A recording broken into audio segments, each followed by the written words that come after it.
You are and have been for many years vehemently labeled not only as a conspiracy theorist, but a royal nut job. So, first, what exactly is your core message, and what do you want to deliver to the world? What do you want to say to them? What's the message you want to get across to them? Number one, and number two, what is it about that message that brings you so much ridicule? Well, first of all, we live in a madhouse. We live in a lunatic asylum called human society, where people come out of the womb, go through a programming process called education, where they're told what to do and told what to think and told when they have to be there, when they can leave, when they can eat, when they can speak. And then they go out into the adult world, and a boss or an organization tells them when they have to be there, when they can leave, when they can eat, etc., etc. And then they die. Vast numbers of them in states of poverty and deprivation after they can no longer work. Now, we call this process human life. We have people all over the world dying of hunger in a world of plenty. We have now 1% of the population owning, coming up to 50% of the wealth and growing all the time. We have political parties who in election campaigns, like the present one in the United States, can tell you what you want to hear, depending on the audience, tell you they're going to do this, tell you they're not going to do that, and when they get into office, they do what they said they wouldn't, and they don't do what they said they would.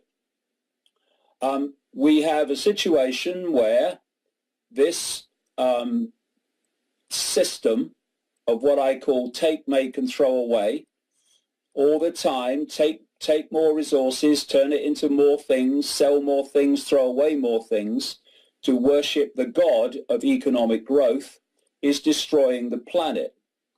We have a mechanism, a goal in our economics of increasing economic growth. We must increase economic growth. People must work harder to increase economic growth. Economic growth, or gross domestic product, is merely the amount of money changing hands for goods and services in any year. This means when an oil tanker sinks and destroys pristine coastlines and beaches, that adds to economic growth because of all the money spent and services engaged to try to clean it up. All the negative things in the world that we would like not to happen, most of us anyway, that generate money being spent or handed over, is adding to economic growth, the god of the economic system. When you then look at the fact that we bomb civilian populations, as in Libya, using the excuse of protecting them from violence, you add to that, we have a medical system based on the pharmaceutical cartel, which provides the biggest cause of death in the United States and many other countries, the treatment in its many and various forms. When you put that together, when you think that people have accepted genetically modified food, which is designed and does genetically modify them, when you think that we have a situation where vaccines full of chemical toxic shite is being put into the bodies of young children at a fantastic rate while their immune systems are still forming, and that now we're moving to the point, as in places like California, etc., where this process of putting toxic shite into children is by law mandatory. When you put all of this together and so much more, this world is a madhouse. It is a lunatic asylum. So, first confirmation of sanity. This madhouse sees you as insane. So, thank goodness for that. Because if this human society and those who run it and those who manifest nonsense think I'm sane, then I'm seriously, seriously worried, because I must be saying something seriously wrong. So first of all, if you're uncovering a madhouse, not only should you expect to be called crazy, you should want to be called crazy, so you have confirmation of your sanity and the fact that you're on the right track. So if we then come to conspiracies, the definition of conspiracy, the official definition, is simply two or more people coming together to secretly conspire to bring about a particular end.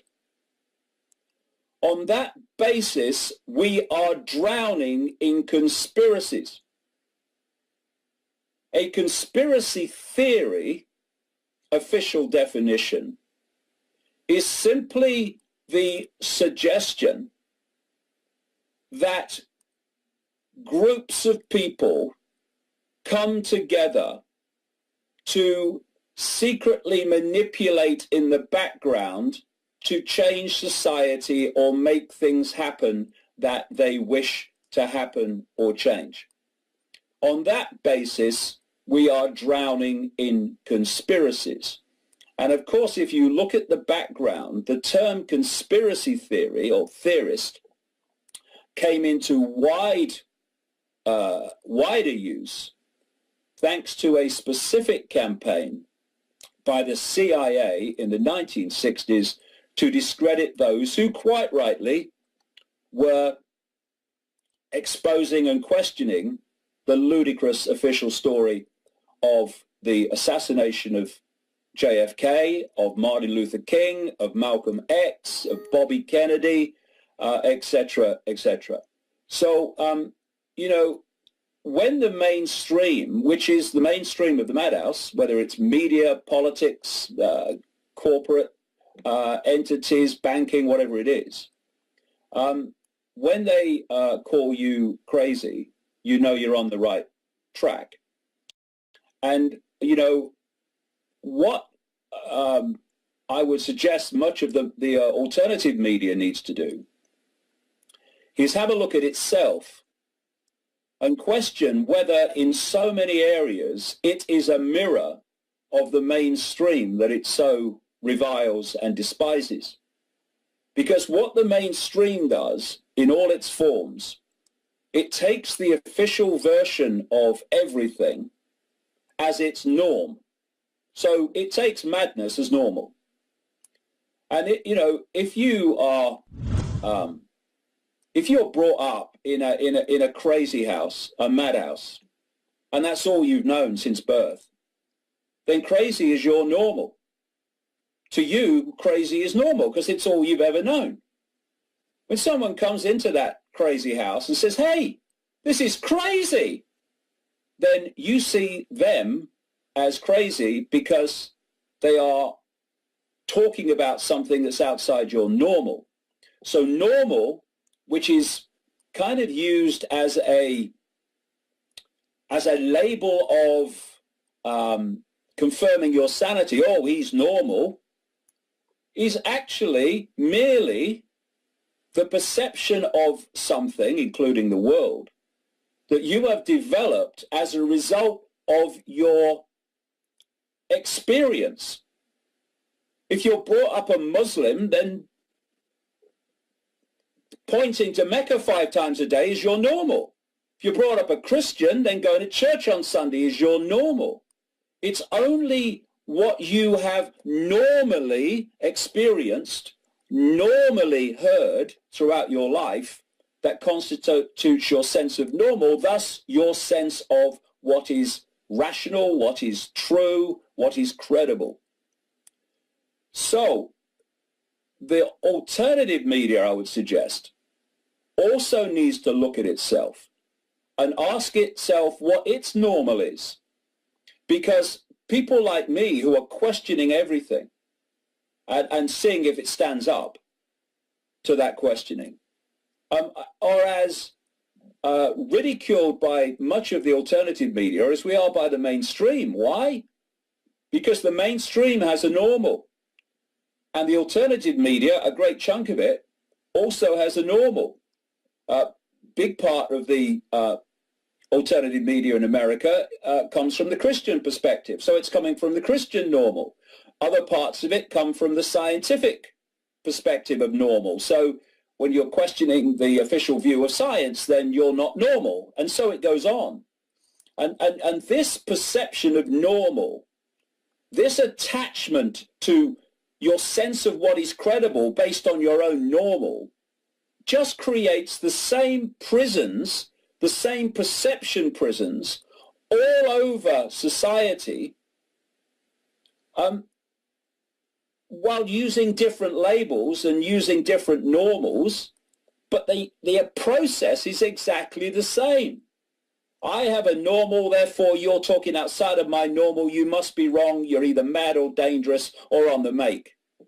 And these are the things that people need to look at, both individually and collectively, and see how imprisoned by their version of normal that they are. Because the system works in many ways. It doesn't just have one belief system that it wants people to believe, therefore gotcha. What it wants is any rigid, unyielding belief system that people will not expand out of. Well, you know, I have something I call the default position. I see people all the time in certain situations reverting to default position. So, for instance, after election after election after election after election after election into infinity, of seeing increasingly obviously two candidates who are nothing more than masks on the same face, and quite demonstrably, fighting presidential elections, more and more people, not least of course in the alternative media, have said, what's the point in voting? You're just voting for two people who are controlled by the same force, basically. And then along comes Trump. And suddenly they're back to default position. And that default position is politics can change anything. And so instead of, again, holding that position of the whole political system is rigged, and people come to power and to attention because they're either acceptable to the system or absolutely 100% funded by the system, instead of holding that position of what I would say was reality, they go to default position, which is, no, politics can change it. That think that this guy's different. Now, I remember speaking in Los Angeles. We'll speak there soon again in September when I come to the United States to speak. And I was talking that night. It was in the run-up to the election between McCain and Obama. And so they were saying that, was it McCain and Obama? We went against him in the first one. Yeah. It was McCain. It was. Yeah, McCain and Obama in 2008. Yeah, that's right, yeah. Time just bloody flies. You lose track of time. It does. Anyway, I was talking there about the fact that Obama was nothing different to all the rest. He was just another version of it. And I wrote an article which got me a lot of stick at the time, which was Barack Obama, the emperor's new clothes, or words to that effect. And I talked to a Democrat talk show host afterwards. And he said to me, I bet you anything you like that Obama's not going to be what you say he is. This guy's different. And I remember saying to him, look, mate, I don't want to take your money, because it was painfully obvious that he was. One simple reason, alone among many others, Obama broke all the records for funding, and the funding of his campaign came from all the usual suspects, the banks and the corporations and what have you. They're not turkeys voting for Christmas. So, but people were saying, because he had this constant mantra of change, I stand for change, I stand for change, I stand for change, that he was different. They bought it. And of course, what he turned out to be was just a continuation of what went before. You know, the list of countries for so-called regime change that appeared in that document by the Project for the New American Century, that the people of the writers and authors of which then came to power with Bush in early 2001, they had a list of countries that they wanted to regime change using multiple theater wars, using their language. And they were Iraq, they were Syria, they were Libya, and so on. But they hadn't done all of them by the time Obama came in. And he's a Democrat, right? He's not Bush.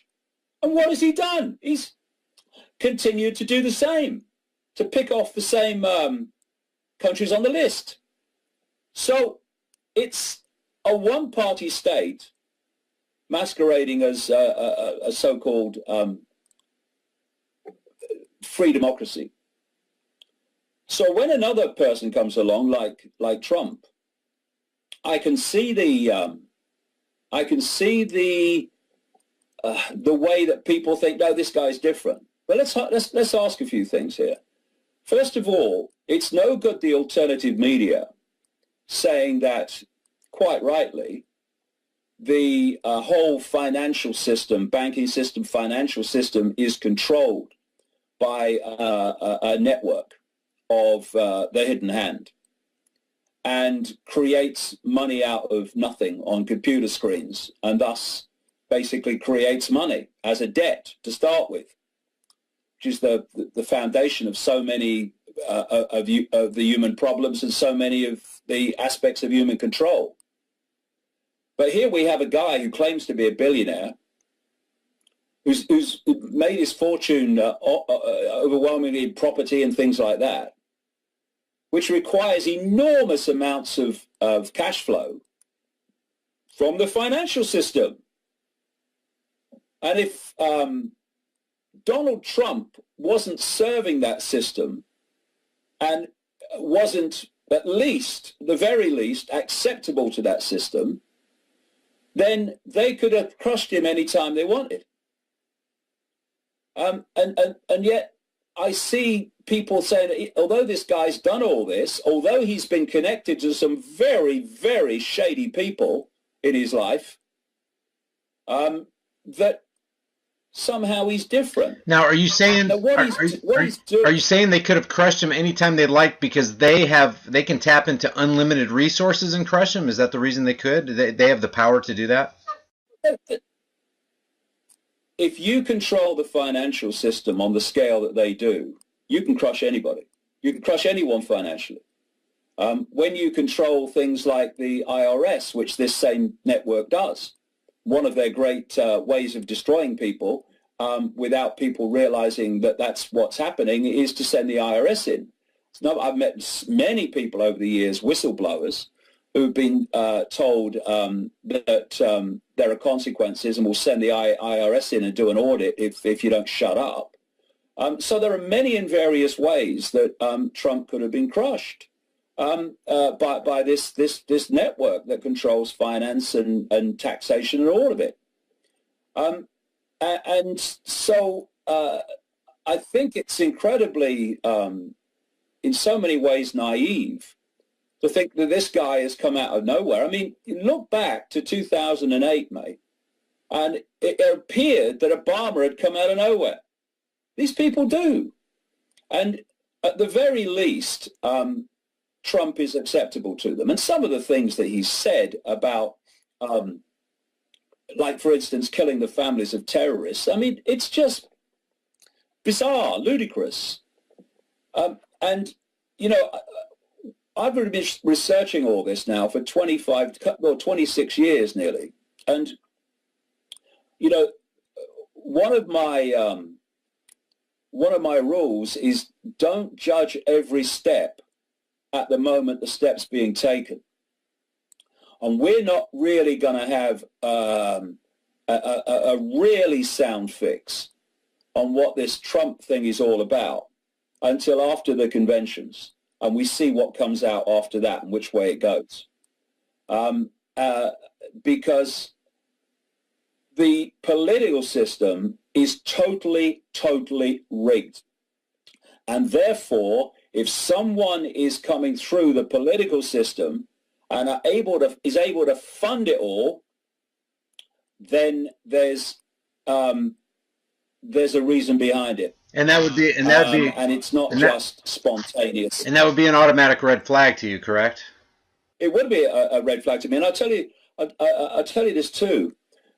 There's another aspect to this that I would suggest. Because of this process over the decades of two blatant masks on the same face being put forward for you to say, which one do you want? They call it choice. People have more and more become disillusioned with the political system and cease to see it as a way to change anything. And if you like, the audience for it, the credibility of it in the eyes of more and more people has been falling and falling and falling. They need to shore up this political system so it stays in place to continue to do what it's done all along, which is put puppets in power. So when you had Obama come in, the selling point of difference was first black president. See, it's different, first black president. Now they're talking about Clinton being the first woman president. Oh, yeah, Hillary, first woman president. You've got Donald Trump. Oh, no, he's an outsider. He's a renegade. He's a rebel.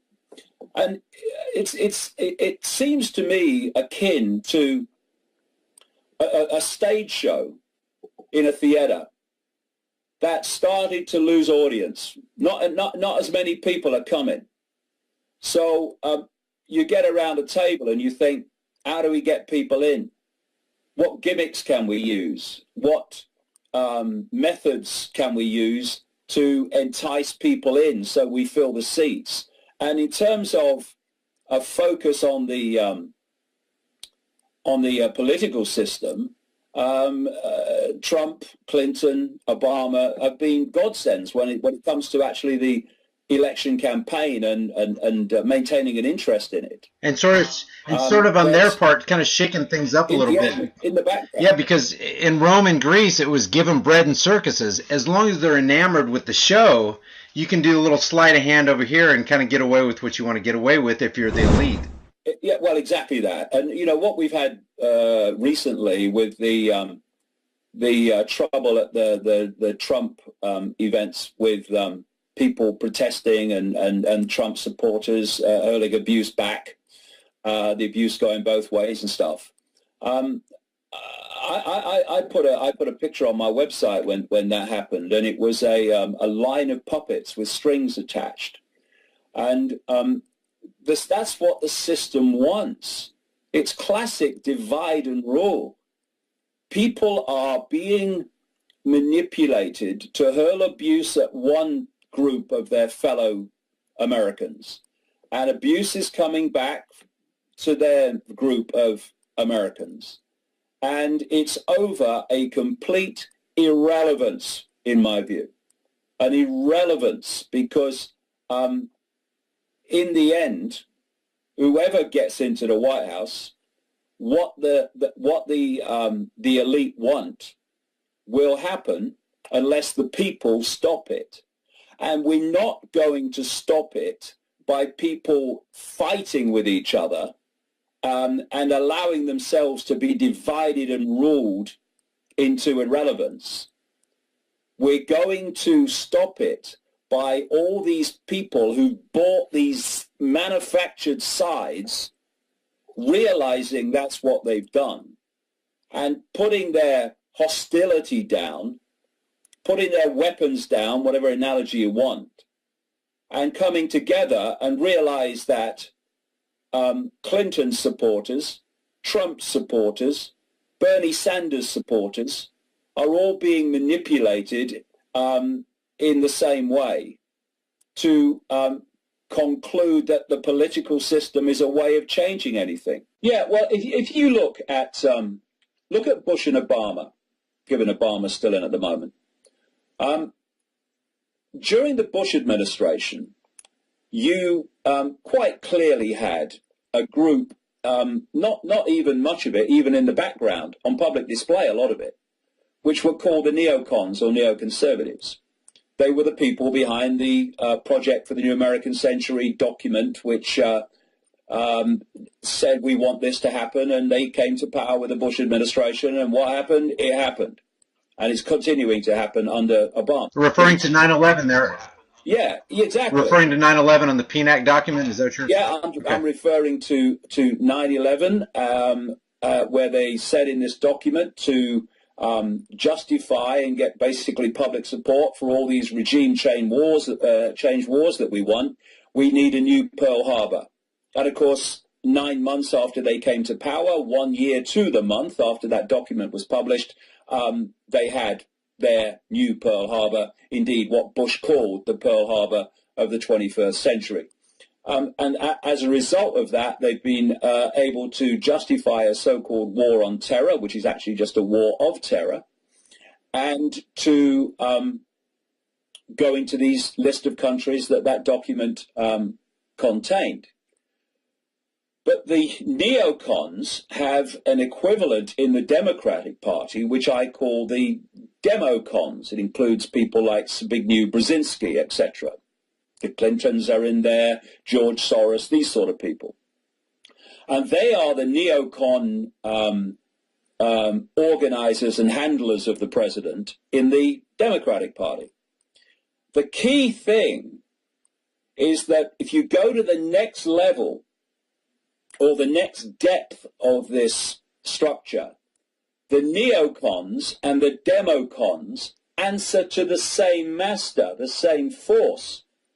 Thus, whoever's in power, be it a Democrat president or a Republican president, that force is always in power. And it's that force that's driving the agenda. And that's why for all the record-breaking number of times that Obama used the word change in the run-up to his first election, he's just been business as usual.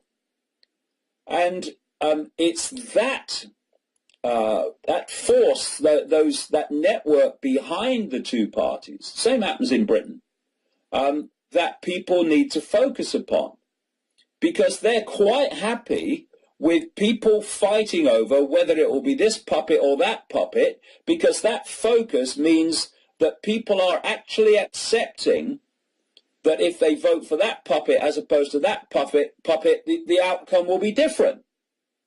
Once you realize this other network controlling both exists and what its agenda is, suddenly you realize it doesn't matter which one you vote for, because the agenda of the hidden hand is always going to be played out through the president. And so Trump appears to be a renegade of this system, a spanner being thrown in the works. And what this is doing is attracting a lot of people that think, hey, this is a way for a different politics that's outside this control system politics that we've become used to and have become, the normalcy. Many people the normalcy that you had alluded to earlier. It's their way to break out of their normalcy. Yes, to a new version of the normal, because there's no way that Trump. Trump actually, funnily enough, is a classic politician in the sense that he'll say something for effect, and then at some point he'll say something else. And when you look at some of the statements he's made over the years about his own wealth, his own background, his own business prowess, what he owns, and etc., and people who've done the research into the background have found so much of what he's claimed, even in relation to his own life, his own business background, has turned out to be fundamentally untrue. So if someone's going to do that in those subjects, so is he going to tell the truth when he's trying to attract support for political office? Of course not. He's going to say what he thinks will be most effective to attract the kind of constituency that he's looking for. Just as Barack Obama said a lot, just as actually, funnily enough, Hillary Clinton is now, to attract the black vote and the Hispanic vote. But then you look at his 8 years. Has Obama helped the lives of black people? No, not overwhelmingly, because the people who control him couldn't give a damn about black people. They couldn't give a damn that Barack Obama is black. That, to them, is just a vehicle for selling the show, if you like, and keeping people interested. They couldn't give a damn. You know, by their actions shall ye know them. If Barack Obama had spent the last 8 years changing things for the benefit of black people and the black poor and the white poor and the Hispanic poor, etc., and those who have been crushed by the system, if he had been trying to support middle class, the version of middle class you have in America is slightly different to our middle class here, but the middle class of America, whether it's white, black, Hispanic, whatever, then you'd hold your hand up and say, hey, you know, you're doing what you said you'd do. But he hasn't, because this is the process. I mentioned it earlier.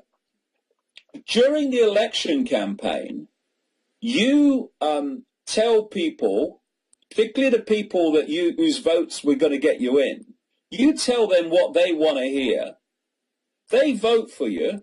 Then you do what was going to happen all along, which is invariably not what you told people that they wanted to hear. I think it's very sad. I have to say, and sad is the word, that I'm seeing that so much of black America is supporting Hillary Clinton. Hillary Clinton could not give a damn about those people.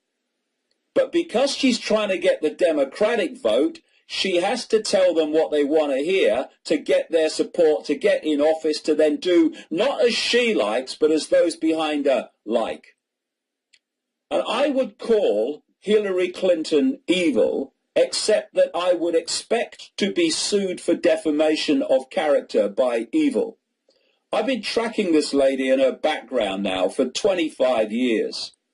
This lady should be in jail and the key thrown mid-Atlantic.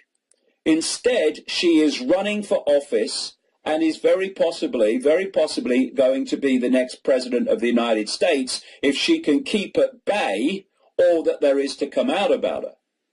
Now, let's think about that.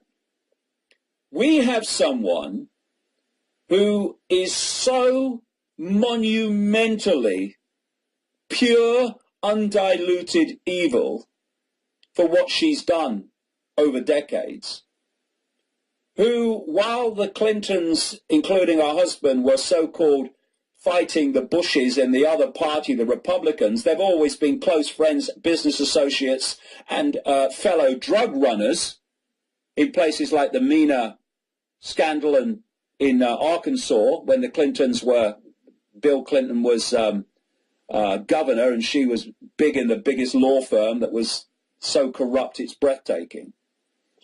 You look at all the background of Clinton, you look at all the stuff with the Benghazi emails, all the lies, and yet she is not in jail yet. We can always hope. She is not on trial, ditto. She's running for president with a very good chance of victory.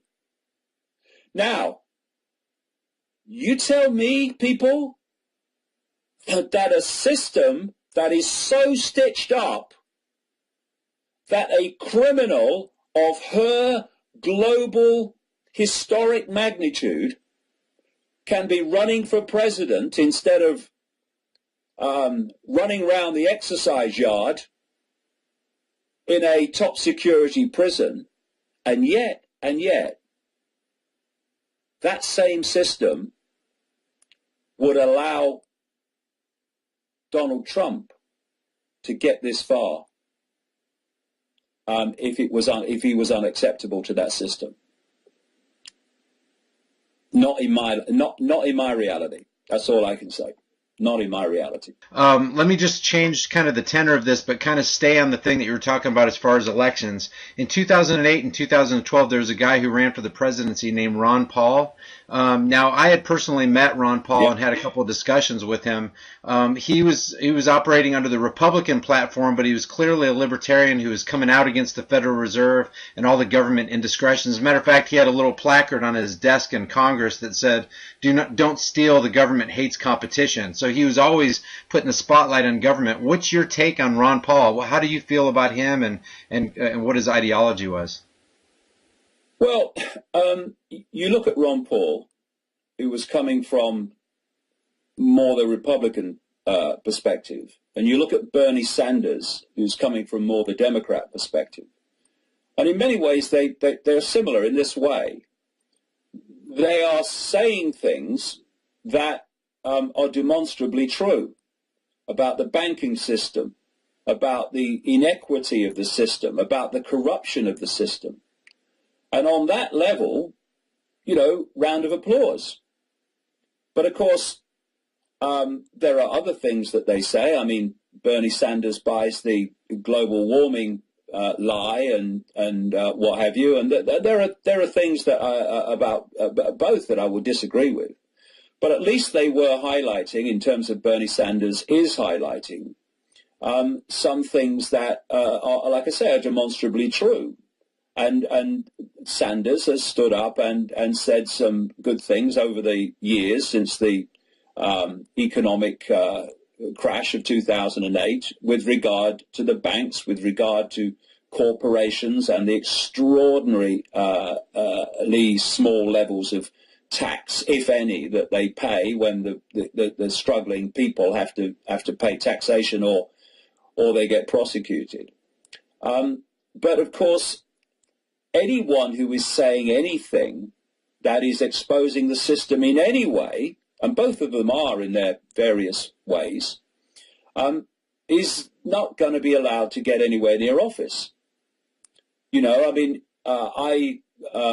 If I had to choose between Hillary Clinton and Bernie Sanders, I'd take Bernie Sanders because he's saying far more things that I agree with in terms of the banking system and inequity of wealth distribution than Clinton would ever do, because she represents absolutely everything that is expressing itself through the banks, through the corporations, and so on. So yeah, I applaud both of them for the things that they've said to try to expose the system. But of course, the system doesn't let them get near to office to implement any of it, even the bits I agree with. Well, the way it manifests itself can take different forms. But first of all, my own philosophy on society is the further decisions are made away from the people affected by the decisions, the worst and more irrelevant and more destructive are those decisions. Because people in Washington making decisions about states that they have nothing to do with, have never lived in, making decisions about communities, making decisions on legislation and laws and changes in various things, be it economics or whatever, that fundamentally affect societies they know nothing about. That is insane and is always going to produce an outcome that is not good for most of the people. So I'm a great believer in the devolution of decision-making to communities. There is no accident whatsoever that through this period of global control and increasing global control, that running alongside that, not just running alongside that, but fundamental to it, has been the incessant centralization of power. Many, many years ago now, it became so part of life that it was given a name, globalization. And there's a simple equation. The more power you accumulate at the center, the more power you have to accumulate more power quicker. Because the more power you have over the decision-making, which is driving this globalization. What we're seeing now with these trade partnerships, whether it's Pacific or Atlantic, is the next stage of that, where this centralization of global power goes on to another level where corporations officially become more powerful than governments and can override and block legislation they don't like, which is passed by so-called servants of the people. So what we're looking at now is the next stage of all this. And what I'm saying here is, in terms of the devolution of power to communities and to, in America's terms, states, but more than states, communities within states, is that the centralization of power on a global level, which is what they want, of course, a world government, a world central bank, world army, world currency, cashless currency, is not by accident, but because without it, they cannot have global control.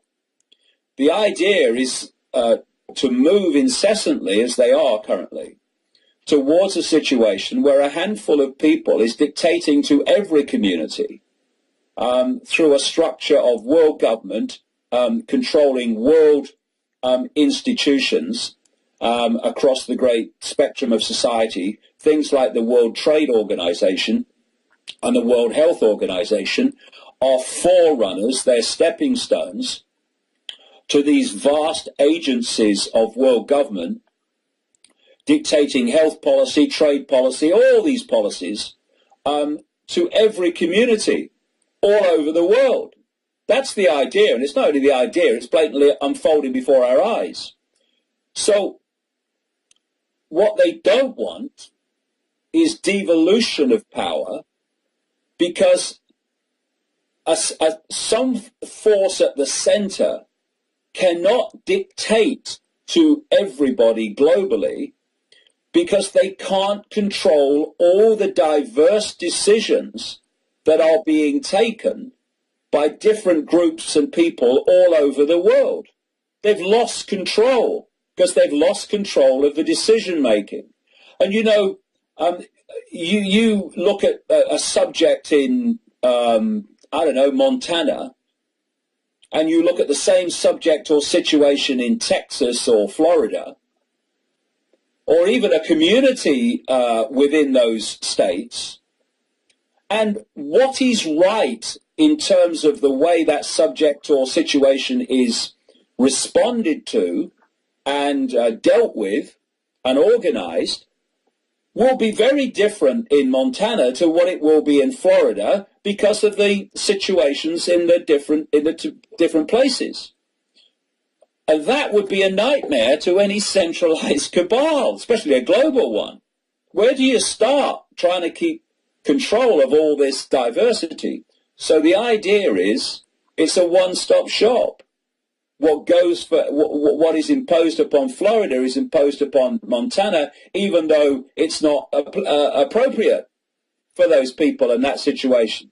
So diversity of decision-making is absolutely vital, because you can't stop the juggernaut of globalization and centralized global power and control unless you take power the other way. And that's why central government in Washington, in the United States, is constantly trying to override states, constantly trying to take over powers from states and turn it into a federal, centralized, this is how it is for everybody. And of course, there's a wonderful example of that with Common Core. What Common Core is about is a common educational curriculum stroke way of doing things dictated to everybody in the United States. And, you know, I've spent an enormous amount of time in the US over the years, spent months there at a time, a number of times, many times. And as an outsider, the United States, in its true essence, is not a country. It's a grouping of countries, because the states are certainly, when I first started going to the United States, states had their own diversity. They had their own way of doing things. They had their own uniqueness. They had their own, in many ways, their own culture. And the more that I've come to the United States, as an outsider who's not there all the time, I can see the difference when I come in. Not only has it become staggeringly more authoritarian, not least coming through airports and stuff, but I'm seeing the diversity being diluted. And of course, that's what they're doing in Europe. They don't want diversity. Diversity is different. Diversity is celebrating differences. What they are wanting to do is to have one, in the end, global society, global community that's all basically the same, and is run the same, and is structured the same, and is governed the same, and is imposed the same, with a world army and a world police force. And that's what they're doing in Europe, here, with the European Union and the way Europe is being changed. Same process. The diversity is being diluted, and it's all part of a plan. And so, you know, what we need to do is go the other way, giving more and more power to communities to decide their own destiny and their own way of doing things, to celebrate and glory in diversity of culture, diversity of ways of doing things. That's what we are. We're a human race, but we're not supposed to be clones of each other. We're supposed to be unique expressions of humanity, celebrating the diversity of possibility, the diversity of thought, the diversity of ways of doing things. But that is it's the worst nightmare to tyranny. You look at whether it's communism, whether it's fascism, what happens? They want to build societies based on uniformity. And what we need to do is go the other way. David, you have a tour coming up called the Worldwide Wake Up Tour. Before we talk about that, one of the controversial topics that people pin you to the wall as a lunatic for is the topic of the reptilian race. And I just wanted to read this real quick. You believe that there's a predator race which takes a reptilian form. They're feeding off humanity. They've turned humanity into a slave race, and they demand human sacrifice, which is where Satanism comes from, and they feed off of the human energy, particularly off of the energy of children. Now, I'm sure you teach your audience to question everything. So if someone... And the energy of fear. The energy of fear? Okay. And the energy of fear. Well, I'm sure you teach your audience to question everything. So if somebody were to demand objective proof to substantiate your assertion of this, where would he go? I mean, where would you direct him? Well, let's look at one word: teach. I'm coming to the United States in September. I'm speaking in New York. I'm speaking in Los Angeles, and I'm speaking in San Francisco. And I will speak with breaks, of course, from 10 in the morning till 10 in the evening. And there's 4 sections, all of which fit together, which go deeper and deeper and deeper in the rabbit hole as I go along. It includes the world that we see and how the world that we see is actually controlled, and some of the things and many, many more that we've been talking about. And then I go deeper and deeper and deeper into this rabbit hole. But what I am not doing, and I never do, is teach people anything. I do not require that they believe it. I do not set out to persuade them to believe me if it doesn't make sense. Because the last thing this world needs is someone else standing up and saying to people, this is how it is, and if you believe something else, you're wrong. What I do, and I've done for 26 years, is present information, present evidence to support it, and show how the dots connect, which is what the talks are really about. But in the books, I show, I've got a book here called The Perception Deception. It's the one before the present one, Phantom Self. I mean, look at the size of it, you know. So if people want the background evidence, then they should look at that. But what I'm not trying to do is persuade people of anything. We have to move to a new way of communicating to people, which is not attached to how they receive it. It's no good saying you must think for yourself and then complain when people say, well, I don't accept what you say. It'd be nice if they looked at the evidence first. Most people don't. But you've got to be at peace with how people receive the information. You have to. And so I'm putting information out, and people take of it what they will. But I would say this, and it kind of goes on from something I've just said. You know, there was a quote from Einstein, which was along the lines of dismissing something without